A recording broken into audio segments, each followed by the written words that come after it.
Hello my friends and welcome once again to this Red Gaming Tech video of myself and Martha. I know it's been a little while since you've heard from me. I've mostly been doing the editing for Paul's videos as of late, but I'm here as always with the latest news from the tech and gaming world from the last 24 or so hours as of the 7th of September. Yes, somehow it's already September. Anyway, we've mostly got a console focused video for you today, although do keep your eyes peeled for Paul's video as well today.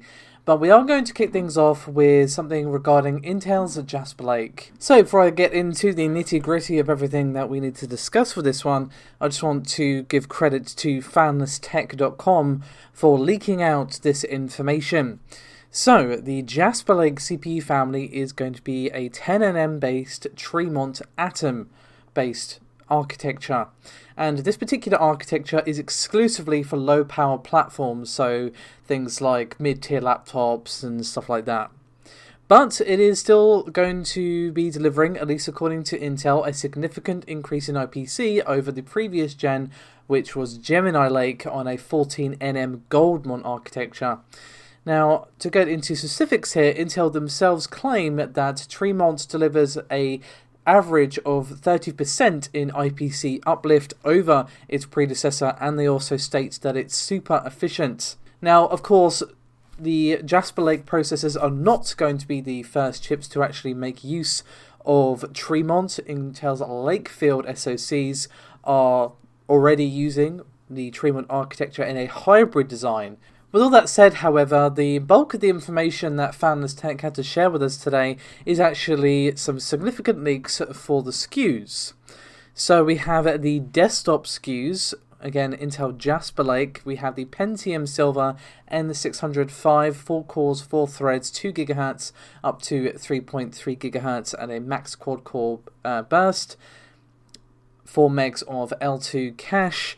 Then we've got a Celeron N5105, 4 cores, 4 threads, again 2 GHz base up to 2.8 GHz boost, and the same 4 megs of L2. Then in the final entry for the desktop SKUs, we have a Celeron N4505, 2 core, 2 threads, 2 GHz up to 2.9 in the max dual core boost. But unsurprisingly, given the uses for this particular architecture, which I've already gone through, we also have, some mobile SKUs. Now, I just want to say that before I go into the mobile SKUs, the difference in TDP between the two is not actually that much, 10 watts for the desktop and 6 watts for the mobile SKUs. But anyway, let's go on to the actual specs of the mobile SKUs themselves. We have a Pentium Silver N6000, 4 cores, 4 threads at 1.1 GHz up to 3.1, again with the max quad core burst. Same cache setup as previously. We also have the Celeron 5100, 4 cores, 4 threads, 1.1 GHz up to 2.8. And then finally we have the Celeron N4500, 2 cores, 2 threads, 1.1 GHz base up to 2.8. Now, Intel will obviously have more to say on these as we move forward. We probably won't be hearing much on these until next year, to be honest. CES 2021 is the most likely candidate for the next time we'll hear about this. Whether or not that's going to be digital only or not, well, only time will tell. Anyway, we're going to move on to the bulk of our news, which again is console related, and there's a very interesting patent from Nintendo. So I just want to give credit first of all to videogameschronicle.com. You can of course find their article linked in the description below this video. So this was a patent that has actually been filed quite a while ago, May 2018, but was internationally registered in April of 2020 and was discovered by the folks over at VGC.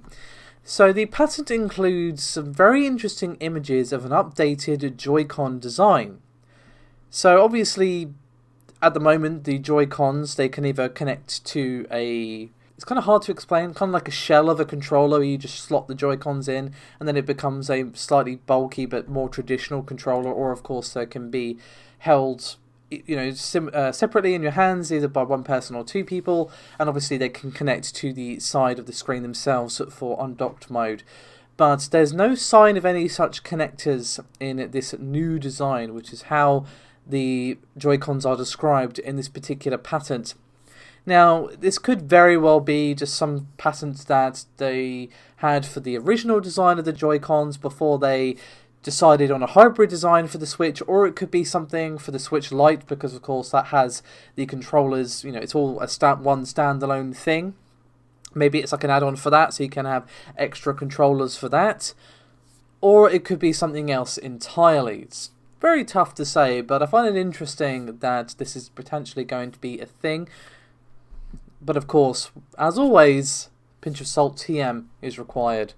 But let's move swiftly on, shall we, my friends, to something for the Xbox Series S. So, sadly, this particular news item is not about a confirmation or anything official. I know we're all extremely thirsty for not only a confirmation that Lockhart is a real thing from Microsoft and the official announcement and all of that. We're all very, very thirsty indeed for the price and release date, but sadly that is not what this is. What it is some more evidence that Microsoft may be revealing the console soon. So I do want to thank Video Games Chronicle for this once again. This was discovered by multiple outlets, but VGC was where I saw it, so it seems only fair to me that I give the credit to them. Anyway, so basically what we have here is various ESRB listings for some games, including things like the new Assassin's Creed, AC Valhalla of course, and the new COD Black Ops Cold War. Now both of these list Xbox Series as the Microsoft platform.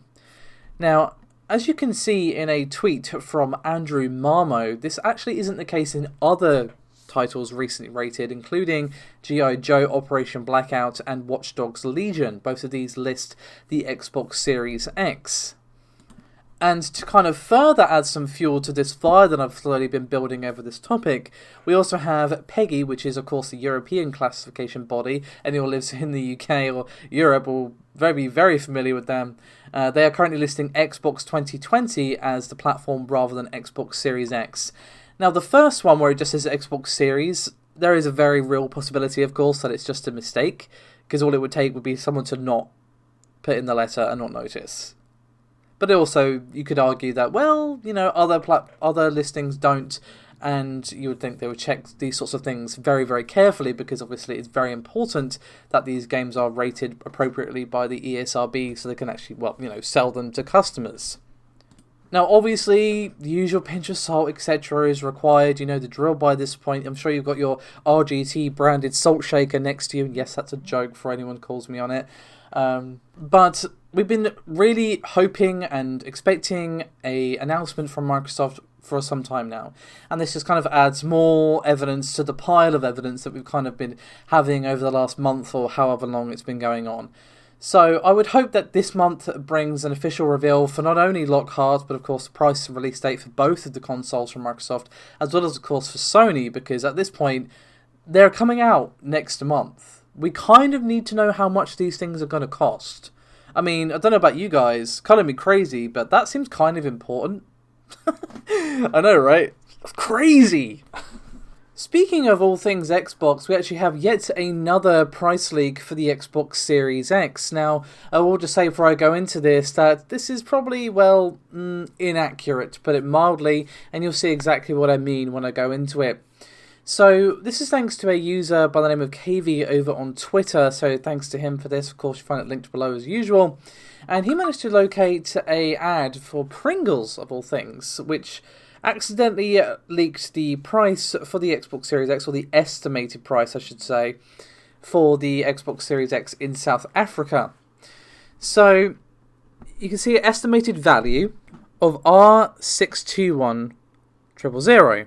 Now, it does say the stated value is estimated recommended retail value in South Africa provided by the supplier and is correct at the time of printing, yada yada yada. Now, this is for 46 prizes that are the Xbox Series X, and Forbes.com has managed to do some quick maths and work out that works out to roughly R13,500 for each individual Xbox Series X.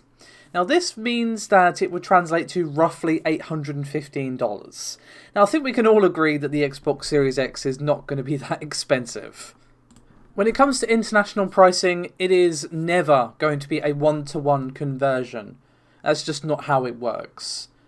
Now, what's interesting, though, is that some are arguing that because, taxes and variations in international pricing, etc., that this is actually hinting at a £599 price, according to criticalhit.net. They worked that out themselves, so I will say thank you to them. Of course, you can find their article linked below. Now, I will say personally, I think it's going to be around $500, and UK, US, whatever. It's obviously going to differ slightly based on your currency and all that, but I would personally put it around $499. I would be shocked if it's above that, to be honest with you. I would expect that Sony is going to have that pricing as well for the PS5, but that is just an educated guesstimate. I'm not basing this off of any inside information. I am sadly just as much in the dark as you guys as to how much these things are going to cost. Of course, I can make some educated guesses, I just did, but that is all they are. Just want to be super safety clear here. But speaking of the PS5, we're going to end out this video with a couple of PS5 items, the first of which, sadly, is bad news. Now, there has been chatter doing the rounds lately on the internet that we would be seeing a state of play this week because, well, Sony is doing a PSVR spotlight all week, but they are being very clear to stress that we should not expect any PS5 news to come alongside it. This comes officially from the new PlayStation blog. And I think this is good that they've set expectations before it goes ahead because, we've definitely had some things in the past from both the companies that they've not set expectations appropriately and people have been disappointed. But it says, as you can see in the link below, quote, "This is all about the game, so to manage expectations, there'll be no PS5 related news." So if you're thinking about perhaps picking up a PSVR or waiting to see the reveal of the PSVR for the PlayStation 5 or whatever, it's definitely going to be interesting to watch. I think that Sony is still going to continue to obviously prioritize VR because their VR headset was one of the most popular ones out of the ones currently available, at least according to the study at the time, which is a little old now, but still, you get my point. While VR has failed to really take off, Sony still saw a decent amount of success with their VR headset machine. So give it a watch if you like, but do not expect any PS5 news is what I will say. But speaking of VR and PlayStation, we have a little bit of an update for Minecraft. Thankfully though, this time around no salt is required because this is once again an official update thanks to the PlayStation blog. And you can read the full thing in the description below, and there's quite a bit they go into here, but I'm just going to give you the cliff notes as usual. And it says, quote, "This has been much requested and much discussed amongst our Minecraft PlayStation community and players, but I can finally say something officially about it. Yes, we are bringing PlayStation VR support to Minecraft, and we're doing it very soon. This month, in fact." And they went on to say, quote, "Once we finish the final bits of polish to the experience, the PSVR support will arrive via a patch for the main Minecraft game." Good lord. Everyone who has Minecraft on PS4 will get that patch automatically. Download that patch and you'll get access to the new Minecraft VR functionality. Of course, you'll need a PSVR setup to use it. Unsurprisingly, this will use the controller still to actually, control your character, and there's going to be a bunch of tweaks so you can tweak the experience to your needs, but it is going to be full-fat Minecraft, so that could be actually pretty interesting. I haven't played Minecraft in such a long time. I bought it when it was still in beta years ago because it was cheaper, and I enjoyed my time with it, but I kind of lost interest because I just need a little bit of direction. Just, like Terraria, I prefer Terraria because at least it has hey, if you go do this, you can unlock a boss or whatever. But even that, eventually I was like, it was fun, but I'm not one of those people that's going to spend 1,000 hours in Minecraft. That's just not me.